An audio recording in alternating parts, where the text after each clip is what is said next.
ಅಧಿಕಾರ ಹೂವಿನ ಹಾರ, ಸೋತ್ರೆ ಕ್ಯಾರೆ ಅನ್ನೋರು ಇರೋದಿಲ್ಲ. ಈ ಚುನಾವಣೆಯ ಸೋಲು ಗೆಲುವಿನ ಆಟ ಅಂದ್ರೇನೆ ಹೀಗೆ.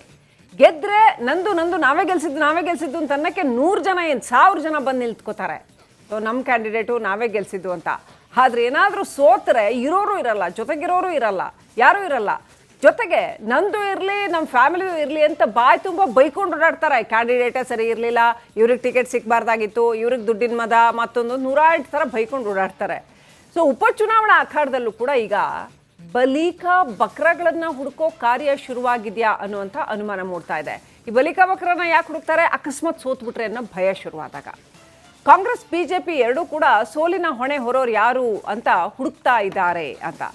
ಸೊ ದಾವಣಗೆರೆ ಉಪಚುನಾವಣೆ ಮತ್ತು ಬಾಗಲಕೋಟೆ ಉಪಚುನಾವಣೆ ಎರಡೂ ಕೂಡ ಯಾರಿಗೆ ಮುಖಭಂಗ ತರತ್ತೆ ಅನ್ನೋದನ್ನ ಕಾದು ನೋಡಬೇಕಾಗಿದೆ. ಆ ನಂತರ ಬಲಿಕ ಬಕ್ರ ಯಾರಾಗ್ತಾರೆ ಅನ್ನೋದನ್ನು ಕೂಡ ಕಾದು ನೋಡಬೇಕಾಗಿದೆ.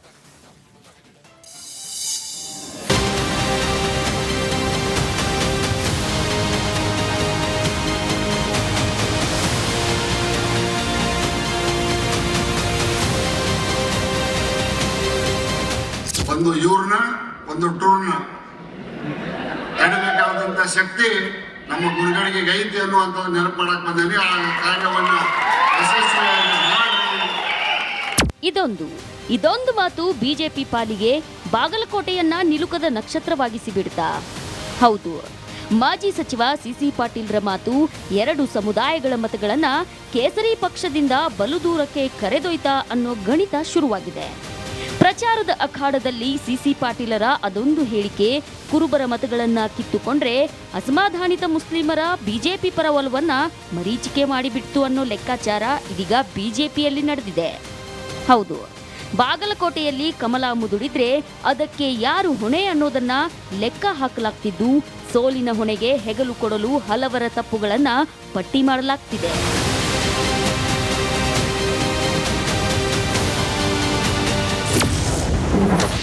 ಬಿಜೆಪಿ ಪಾಲಿಗೆ ಬಿಸಿ ತುಪ್ಪವಾದ ರೆಬೆಲ್ ಸ್ಟಾರ್ಗಳು.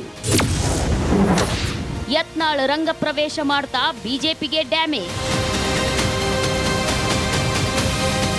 ಬಾಗಲಕೋಟೆಯಲ್ಲಿ ಬಿಜೆಪಿ ನಿಜಕ್ಕೂ ಗೆಲುವಿನ ಬಾವುಟ ಹಾರಿಸುವ ಇರಾದೆಯಲ್ಲಿತ್ತು. ಆದ್ರೀಗ ಮತದಾನದ ಬಳಿಕ ಅಂಥದ್ದೊಂದು ವಿಶ್ವಾಸ ಪಕ್ಷದಲ್ಲಿ ಕಮ್ಮಿಯಾಗಿದೆ. ಹಾಗಂತ ಬಾಗಲಕೋಟೆ ಕೋಟೆಯನ್ನ ಛಿದ್ರವಾಗಿಸಿದ್ದು ಯಾರು ಅನ್ನೋದು ತುಂಬಾ ಕುತೂಹಲಕಾರಿ. ಬಿಜೆಪಿ ಉಚ್ಚಾಟಿತ ನಾಯಕ ಬಸನಗೌಡ ಪಾಟೀಲ್ ಯತ್ನಾಳ್ ನಿಜಕ್ಕೂ ಲಾಭಕ್ಕಿಂತ ನಷ್ಟವಾಗಿಸಿದ್ದೇ ಹೆಚ್ಚು ಎನ್ನಲಾಗ್ತಾ ಇದೆ.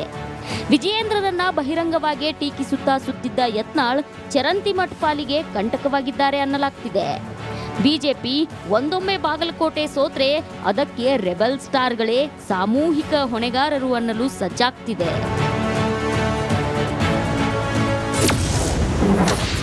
ದಾವಣಗೆರೆ ಫಲಿತಾಂಶ ಜಮೀರ್ ಹಣೆ ಬರಹ ಇತ್ಯರ್ಥ. ಗೆದ್ದರೂ ಕಷ್ಟ, ಸೋತರೂ ಬಲು ಕಷ್ಟ. ಯಾಕೆ ಗೊತ್ತಾ? ಒಂದೆಡೆ ರೆಬೆಲ್ ನಾಯಕರ ಹೆಗಲಿಗೆ ಬಿಜೆಪಿ ಸೋಲಿನ ಹೊಣೆ ಹೊರಿಸ್ತಾ ಇದ್ರೆ, ಇತ್ತ ಕಾಂಗ್ರೆಸ್ ದಾವಣಗೆರೆ ಕಳೆದುಕೊಂಡ್ರೆ ಅದಕ್ಕೆ ಜಮೀರ್ ಜವಾಬ್ದಾರ ಅಂತ ಹೇಳ್ತಾ ಇದೆ. ಮೇಲ್ನೋಟಕ್ಕೆ ಜಮೀರ್ ಪಾಲಿಗೆ ದಾವಣಗೆರೆ ಗೆದ್ದರೂ ಸೋತರೂ ಛಡಿ ಏಟಿನ ಪೆಟ್ಟು ತಪ್ಪಿದ್ದಲ್ಲ. ಗೆದ್ದರೆ ಆಶ್ರಯ ಹಂಚಿಕೊಳ್ಳಲು ರಿಜ್ವಾನ್ ಸಲೀಂ ಅಹಮದ್ ತುದಿಗಾಲಲ್ಲಿ ನಿಂತಿದ್ದಾರೆ. ಈ ಮೂಲಕ ಸಮುದಾಯದ ಭವಿಷ್ಯದ ನಾಯಕರು ನಾವೇ ಅಂತ ಹೇಳ್ತಾ ಇದ್ದಾರೆ. ಇನ್ನು ದಾವಣಗೆರೆ ಕೈ ತಪ್ಪಿದ್ರಂತೂ ಜಮೀರ್ ಖೇಲ್ ಕಥಂ, ದುಕಾನ್ ಬಂದ್ ಲೆಕ್ಕ. ಒಟ್ನಲ್ಲಿ ಏಪ್ರಿಲ್ 4ರ ಭವಿಷ್ಯವಾಣಿ ರಾಜ್ಯ ರಾಜಕೀಯದಲ್ಲಿ ಬಲು ದೊಡ್ಡ ಸಂಚಲನವನ್ನಂತೂ ಸೃಷ್ಟಿಸಲಿರೋದು ಸುಳ್ಳಲ್ಲ. ಹನುಮಂತ ದುರ್ಗದ್ ರಿಪಬ್ಲಿಕ್ ಕನ್ನಡ, ಬೆಂಗಳೂರು. ಅಧಿಕಾರ ಹೂವಿನ ಹಾರ, ಸೋತ್ರೆ ಕ್ಯಾರೆ ಅನ್ನೋರು ಇರೋದಿಲ್ಲ. ಈ ಚುನಾವಣೆಯ ಸೋಲು ಗೆಲುವಿನ ಆಟ ಅಂದ್ರೇನೆ ಹೀಗೆ. ಗೆದ್ರೆ ನಂದು ನಾವೇ ಗೆಲ್ಸಿದ್ದು ಅಂತ ಅನ್ನಕ್ಕೆ 100 ಜನ 1000 ಜನ ಬಂದು ನಿಲ್ತ್ಕೋತಾರೆ. ಸೊ ನಮ್ಮ ಕ್ಯಾಂಡಿಡೇಟು ನಾವೇ ಗೆಲ್ಸಿದ್ದು ಅಂತ. ಆದ್ರೆ ಏನಾದರೂ ಸೋತ್ರೆ ಇರೋರು ಇರಲ್ಲ, ಜೊತೆಗಿರೋರು ಇರಲ್ಲ, ಯಾರೂ ಇರಲ್ಲ. ಜೊತೆಗೆ ನಂದು ಇರಲಿ, ನಮ್ಮ ಫ್ಯಾಮಿಲಿಯೂ ಇರಲಿ ಅಂತ ಬಾಯಿ ತುಂಬ ಬೈಕೊಂಡು ಓಡಾಡ್ತಾರೆ. ಕ್ಯಾಂಡಿಡೇಟೇ ಸರಿ ಇರಲಿಲ್ಲ, ಇವ್ರಿಗೆ ಟಿಕೆಟ್ ಸಿಗಬಾರ್ದಾಗಿತ್ತು, ಇವ್ರಿಗೆ ದುಡ್ಡಿನ ಮದ, ಮತ್ತೊಂದು 108 ಥರ ಬೈಕೊಂಡು ಓಡಾಡ್ತಾರೆ. ಸೊ ಉಪಚುನಾವಣಾ ಅಖಾಡದಲ್ಲೂ ಕೂಡ ಈಗ ಬಲಿಕ ಬಕ್ರಗಳನ್ನು ಹುಡುಕೋ ಕಾರ್ಯ ಶುರುವಾಗಿದೆಯಾ ಅನ್ನುವಂಥ ಅನುಮಾನ ಮೂಡ್ತಾ ಇದೆ. ಈ ಬಲಿಕ ಬಕ್ರನ ಯಾಕೆ ಹುಡುಕ್ತಾರೆ? ಅಕಸ್ಮಾತ್ ಸೋತ್ಬಿಟ್ರೆ ಅನ್ನೋ ಭಯ ಶುರುವಾದಾಗ. ಕಾಂಗ್ರೆಸ್ ಬಿಜೆಪಿ ಎರಡೂ ಕೂಡ ಸೋಲಿನ ಹೊಣೆ ಹೊರೋರು ಯಾರು ಅಂತ ಹುಡುಕ್ತಾ ಇದ್ದಾರೆ ಅಂತ. ಸೊ ದಾವಣಗೆರೆ ಉಪಚುನಾವಣೆ ಮತ್ತು ಬಾಗಲಕೋಟೆ ಉಪಚುನಾವಣೆ ಎರಡೂ ಕೂಡ ಯಾರಿಗೆ ಮುಖಭಂಗ ತರತ್ತೆ ಅನ್ನೋದನ್ನ ಕಾದು ನೋಡಬೇಕಾಗಿದೆ. ಆ ನಂತರ ಬಲಿಕಾ ಬಕರ ಯಾರಾಗ್ತಾರೆ ಅನ್ನೋದನ್ನು ಕೂಡ ಕಾದು ನೋಡಬೇಕಾಗಿದೆ.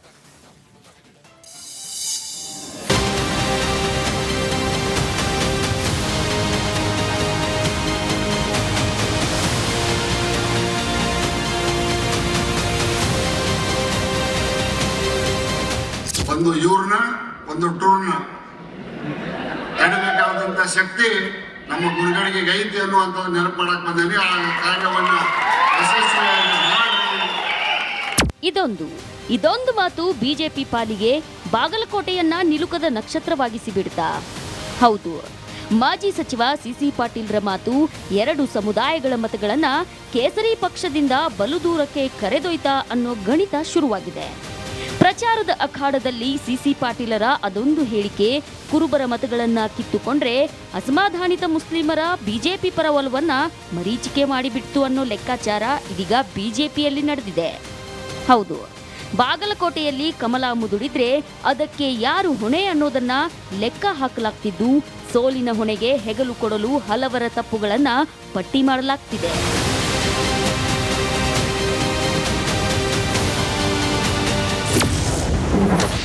ಬಿಜೆಪಿ ಪಾಲಿಗೆ ಬಿಸಿ ತುಪ್ಪವಾದ ರೆಬಲ್ ಸ್ಟಾರ್ಗಳು. ಯತ್ನಾಳ್ ರಂಗ ಪ್ರವೇಶ ಮಾಡ್ತಾ ಬಿಜೆಪಿಗೆ ಡ್ಯಾಮೇಜ್.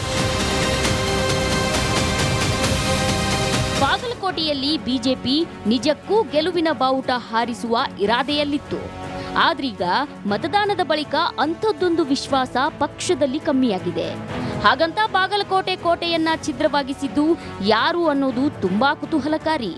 ಬಿಜೆಪಿ ಉಚ್ಚಾಟಿತ ನಾಯಕ ಬಸನಗೌಡ ಪಾಟೀಲ್ ಯತ್ನಾಳ್ ನಿಜಕ್ಕೂ ಲಾಭಕ್ಕಿಂತ ನಷ್ಟವಾಗಿಸಿದ್ದೇ ಹೆಚ್ಚು ಎನ್ನಲಾಗ್ತಾ ಇದೆ. ವಿಜಯೇಂದ್ರರನ್ನ ಬಹಿರಂಗವಾಗಿ ಟೀಕಿಸುತ್ತಾ ಸುತ್ತಿದ್ದ ಯತ್ನಾಳ್ ಚರಂತಿಮಠ್ ಪಾಲಿಗೆ ಕಂಟಕವಾಗಿದ್ದಾರೆ ಅನ್ನಲಾಗ್ತಿದೆ.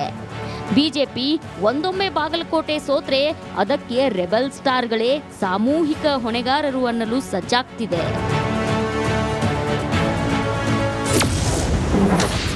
ದಾವಣಗೆರೆ ಫಲಿತಾಂಶ ಜಮೀರ್ ಹಣೆ ಬರಹ ಇತ್ಯರ್ಥ. ಗೆದ್ದರೂ ಕಷ್ಟ, ಸೋತರೂ ಬಲು ಕಷ್ಟ. ಯಾಕೆ ಗೊತ್ತಾ?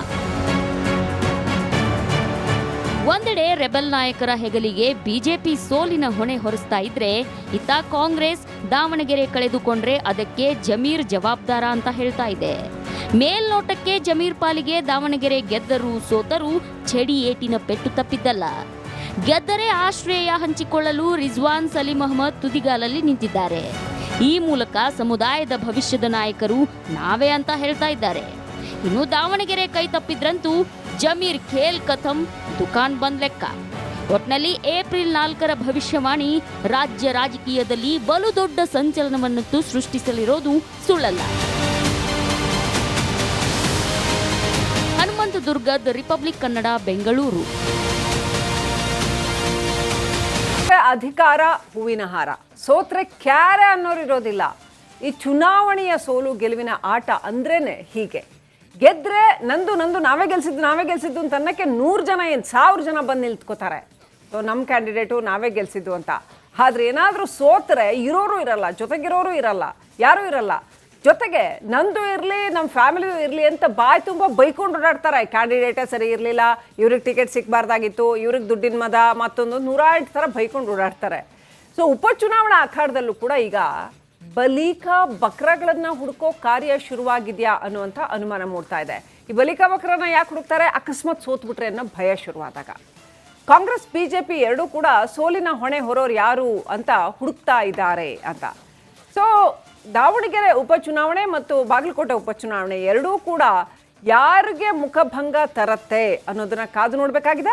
ಆ ನಂತರ ಬಲಿಕಾ ಬಕರ ಯಾರಾಗ್ತಾರೆ ಅನ್ನೋದನ್ನು ಕೂಡ ಕಾದು ನೋಡಬೇಕಾಗಿದೆ.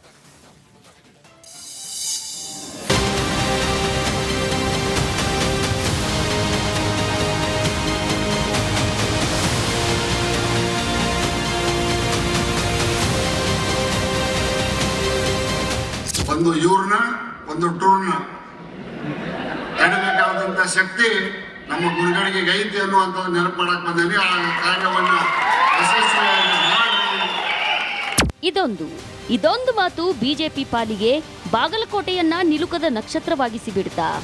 ಹೌದು, ಮಾಜಿ ಸಚಿವ ಸಿಸಿ ಪಾಟೀಲ್ರ ಮಾತು 2 ಸಮುದಾಯಗಳ ಮತಗಳನ್ನ ಕೇಸರಿ ಪಕ್ಷದಿಂದ ಬಲು ದೂರಕ್ಕೆ ಕರೆದೊಯ್ತಾ ಅನ್ನೋ ಗಣಿತ ಶುರುವಾಗಿದೆ.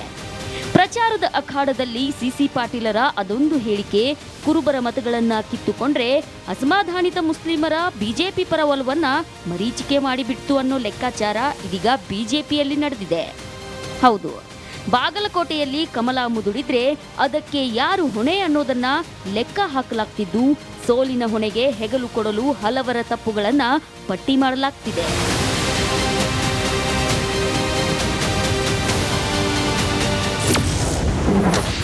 ಬಿಜೆಪಿ ಪಾಲಿಗೆ ಬಿಸಿ ತುಪ್ಪವಾದ ರೆಬೆಲ್ ಸ್ಟಾರ್ಗಳು. ಯತ್ನಾಳ್ ರಂಗ ಪ್ರವೇಶ ಮಾಡ್ತಾ ಬಿಜೆಪಿಗೆ ಡ್ಯಾಮೇಜ್.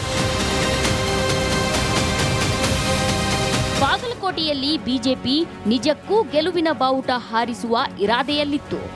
ಆದ್ರೀಗ ಮತದಾನದ ಬಳಿಕ ಅಂಥದ್ದೊಂದು ವಿಶ್ವಾಸ ಪಕ್ಷದಲ್ಲಿ ಕಮ್ಮಿಯಾಗಿದೆ. ಹಾಗಂತ ಬಾಗಲಕೋಟೆ ಕೋಟೆಯನ್ನ ಛಿದ್ರವಾಗಿಸಿದ್ದು ಯಾರು ಅನ್ನೋದು ತುಂಬಾ ಕುತೂಹಲಕಾರಿ. ಬಿಜೆಪಿ ಉಚ್ಚಾಟಿತ ನಾಯಕ ಬಸನಗೌಡ ಪಾಟೀಲ್ ಯತ್ನಾಳ್ ನಿಜಕ್ಕೂ ಲಾಭಕ್ಕಿಂತ ನಷ್ಟವಾಗಿಸಿದ್ದೇ ಹೆಚ್ಚು ಎನ್ನಲಾಗ್ತಾ ಇದೆ. ವಿಜಯೇಂದ್ರರನ್ನ ಬಹಿರಂಗವಾಗಿ ಟೀಕಿಸುತ್ತಾ ಸುತ್ತಿದ್ದ ಯತ್ನಾಳ್ ಚರಂತಿಮಠ್ ಪಾಲಿಗೆ ಕಂಟಕವಾಗಿದ್ದಾರೆ ಅನ್ನಲಾಗ್ತಿದೆ.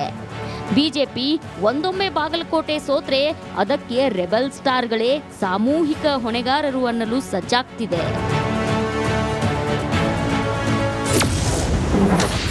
ದಾವಣಗೆರೆ ಫಲಿತಾಂಶ ಜಮೀರ್ ಹಣೆ ಬರಹ ಇತ್ಯರ್ಥ. ಗೆದ್ದರೂ ಕಷ್ಟ, ಸೋತರೂ ಬಲು ಕಷ್ಟ. ಯಾಕೆ ಗೊತ್ತಾ?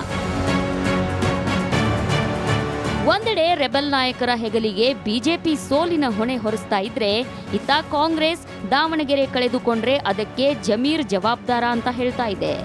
ಮೇಲ್ನೋಟಕ್ಕೆ ಜಮೀರ್ ಪಾಲಿಗೆ ದಾವಣಗೆರೆ ಗೆದ್ದರೂ ಸೋತರೂ ಛಡಿ ಏಟಿನ ಪೆಟ್ಟು ತಪ್ಪಿದ್ದಲ್ಲ. ಗೆದ್ದರೆ ಆಶ್ರಯ ಹಂಚಿಕೊಳ್ಳಲು ರಿಜ್ವಾನ್ ಸಲೀಂ ಅಹಮದ್ ತುದಿಗಾಲಲ್ಲಿ ನಿಂತಿದ್ದಾರೆ. ಈ ಮೂಲಕ ಸಮುದಾಯದ ಭವಿಷ್ಯದ ನಾಯಕರು ನಾವೇ ಅಂತ ಹೇಳ್ತಾ ಇದ್ದಾರೆ. ಇನ್ನು ದಾವಣಗೆರೆ ಕೈ ತಪ್ಪಿದ್ರಂತೂ ಜಮೀರ್ ಖೇಲ್ ಕಥಂ, ದುಕಾನ್ ಬಂದ್ ಲೆಕ್ಕ. ಒಟ್ನಲ್ಲಿ ಏಪ್ರಿಲ್ 4ರ ಭವಿಷ್ಯವಾಣಿ ರಾಜ್ಯ ರಾಜಕೀಯದಲ್ಲಿ ಬಲು ದೊಡ್ಡ ಸಂಚಲನವನ್ನಂತೂ ಸೃಷ್ಟಿಸಲಿರೋದು ಸುಳ್ಳಲ್ಲ. ಹನುಮಂತ ದುರ್ಗದ್ ರಿಪಬ್ಲಿಕ್ ಕನ್ನಡ, ಬೆಂಗಳೂರು.